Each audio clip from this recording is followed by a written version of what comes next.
Assalamualaikum warahmatullahi wabarakatuh. Baiklah, pada kesempatan kali ini kami dari kelompok 1 akan menyampaikan hasil diskusi kami mengenai PKM GT yang berjudul Aplikasi Penyedia Layanan Pendidikan Gratis, yaitu Room of Knowledge. Penyampaian latar belakang oleh Putri. Kepada Putri dipersilakan. Perkenalkan, saya Putri Zakia Solihah dengan NIM 14021900086. Pendidikan adalah usaha sadar dan terencana untuk mewujudkan suasana belajar dan proses pembelajaran agar peserta didik dapat secara aktif dapat mengembangkan potensi dirinya masing-masing. Zaman sudah semakin berkembang. Dengan adanya teknologi, maka semakin mudah untuk mengakses informasi. Perkembangan teknologi informasi dan komunikasi mengakibatkan banyaknya perubahan di segala bidang, terutama bidang pendidikan. Beberapa trending topik media pembelajaran yang kita ketahui salah satunya menggunakan smartboard dan mobile learning. Mobile learning merupakan paradigma pembelajaran yang memanfaatkan teknologi yang diperkirakan akan mengalami perkembangan pesat. M-learning adalah sebuah konsep pembelajaran yang proses belajarnya bisa dilakukan di mana saja dan kapan saja menggunakan teknologi komputer atau telepon genggam dan tentunya internet. Konsep dari pembelajaran M-learning ini bagaimana membuat peserta didik merasa nyaman dalam belajar sehingga peserta didik dapat belajar dengan baik dimanapun dan kapanpun. Pada saat ini sudah banyak aplikasi yang menyediakan layanan pendidikan, namun tidak semua peserta didik dapat mengaksesnya dikarenakan aplikasinya yang berbayar. Maka dari itu, kami dari kelompok 1 akan membuat inovasi berupa aplikasi media pembelajaran secara gratis untuk memudahkan dan membantu para peserta didik di Indonesia untuk menambah pengetahuan. Untuk bagian pendanaannya, mengajukan proposal eksternal kepada lembaga pendanaan sebagai benefit dari pihak kami akan dimunculkan iklan lembaga pendanaan di aplikasi tersebut atau di dalam aplikasi Room of Knowledge. Untuk bagian selanjutnya akan dilanjutkan oleh teman saya. Oke, Assalamualaikum warahmatullahi wabarakatuh. Perkenalkan, nama saya Nifah Kadrinur. Di sini saya akan membahas mengenai gagasan. Pendidikan adalah proses mencetak generasi penerus bangsa yang berkualitas. Indonesia merupakan salah satu negara berkembang di dunia yang masih mempunyai masalah dalam dunia pendidikan. Jika dilihat saat ini, kondisi pendidikan di Indonesia masih memprihatinkan, terutama mengenai fasilitas pendidikan di daerah-daerah, baik sarana maupun prasarana pendidikan. Kesadaran akan arti penting pendidikan akan menentukan kualitas kesejahteraan lahir dan batin dan masa depan warganya. Indonesia, sama seperti banyak negara berkembang lainnya, sudah berhasil memberikan kesempatan bagi warganya untuk mendapatkan pendidikan. Namun, walau anggaran semakin besar, mutu pendidikan anak-anak Indonesia tetap rendah dibandingkan negara-negara lain. Dengan tuntutan perkembangan zaman yang cepat, para pelajar harus bisa beradaptasi dengan perkembangan zaman tersebut, apalagi dari sisi teknologi. Jika dibandingkan dulu, di mana guru harus mengajar dengan metode konservatif, namun sekarang dengan kehadiran teknologi seperti internet, komputer, bahkan aplikasi penyedia layanan pendidikan, rasanya sangat efektif dalam kegiatan belajar mengajar. Banyak bantuan berupa alat peraga yang diberikan pemerintah kepada sekolah yang tidak digunakan sebagaimana mestinya. Bahkan alat peraga yang rusak akan karena sering dipakai, tetapi rusak karena tidak pernah dipakai. Padahal peralatan tersebut dibeli dengan harga yang mahal.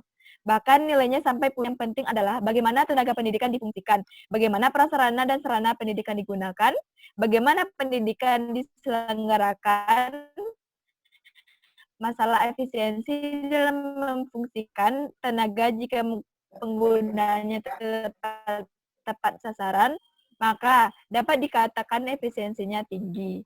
Namun, jika terjadi yang sebaliknya, maka dikatakan tendensi pengajar sebisa mungkin membuat kesepakatan mengenai lama waktu mengajar bersama pengajar. Jika pengajar tidak sesuai dengan waktu yang disepakati, maka pengajar diharuskan mencarikan pengajar lain sebagai pengganti. Baiklah, untuk penjelasan selanjutnya akan disampaikan oleh teman saya.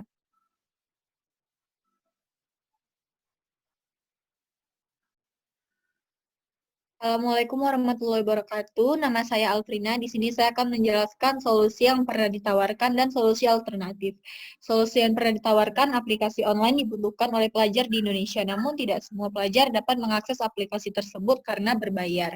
Solusi alternatifnya, aplikasi online ternyata banyak dibutuhkan pelajar untuk memudahkan kita mencari informasi yang lebih lengkap. Maka dari itu kami menawarkan aplikasi media pembelajaran, yaitu aplikasi Room of Knowledge yang memberikan pelayanan secara gratis. Untuk maintenance penggajiannya, kami membuat pengalihan benefit dari proposal eksternal serta memberikan informasi mendetail mengenai sebuah kegiatan saat mengajukan dana guna pelaksanaan kegiatan. Untuk maintenance aplikasinya, kami bekerja sama dengan ahli IT untuk mengembangkan aplikasi seperti melakukan suatu perbaikan data pada dalam server dan melakukan pengecekan terhadap suatu sistem apakah ada yang rusak atau mengalami masalah. Selanjutnya akan dijelaskan oleh teman saya. Baik, perkenalkan nama saya Asyifa Marwa. Di sini saya akan menjelaskan mengenai strategi tahapan dan implementasi. Sebelum masuk ke dalam tahapan dan implementasi, kita harus mengetahui dulu mengenai pihak-pihak yang dipertimbangkan untuk membantu pengimplementasian aplikasi yang akan kita luncurkan. Terdapat 3 komponen, komponen penting untuk mempertimbangkan pengimplementasian aplikasi. Yang pertama ada pemerintah. Pemerintah di sini diperlukan untuk memberikan kita dukungan dan persetujuan dalam pengimplementasian. Yang kedua ada brand ambassador. Brand ambassador di sini membantu untuk aplikasi yang kita buat lebih dikenal oleh masyarakat luas melalui promosi yang dilakukan oleh brand ambassador tersebut. Yang ketiga ada pelajar. Pelajar di sini tentu sangat penting karena tentu saja aplikasi yang kita luncurkan ini diperuntukkan kepada pelajar-pelajar di Indonesia. Masuk ke dalam tahapan dan implementasi, yang pertama ada tahapan perencanaan sarana dan prasarana. Sarana dan prasarana di sini mencakup mengenai kelengkapan isi dan fitur yang ada di dalam aplikasi yang akan kita buat. Selanjutnya ada menemukan indikator kinerja. Indikator kinerja di sini mencakup ke dalam 2 bidang. Yang pertama ada indikator terhadap aplikasi dan indikator terhadap pengajar. Indikator terhadap aplikasi yang pertama ada mencapai target jumlah unduhan aplikasi. Yang kedua ada peningkatan pengguna aplikasi dengan melakukan media promosi dibantu oleh brand ambassador.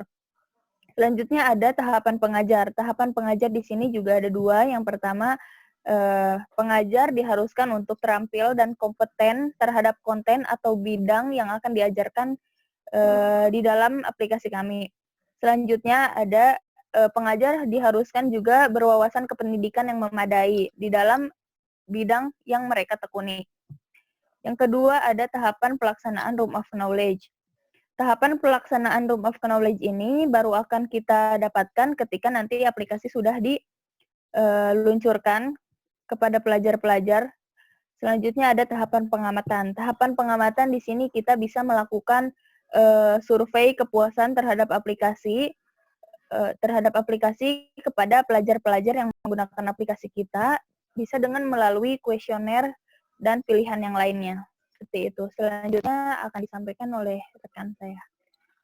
Perkenalkan, nama saya Dekri Ardiansyah, NIM 1402-194226.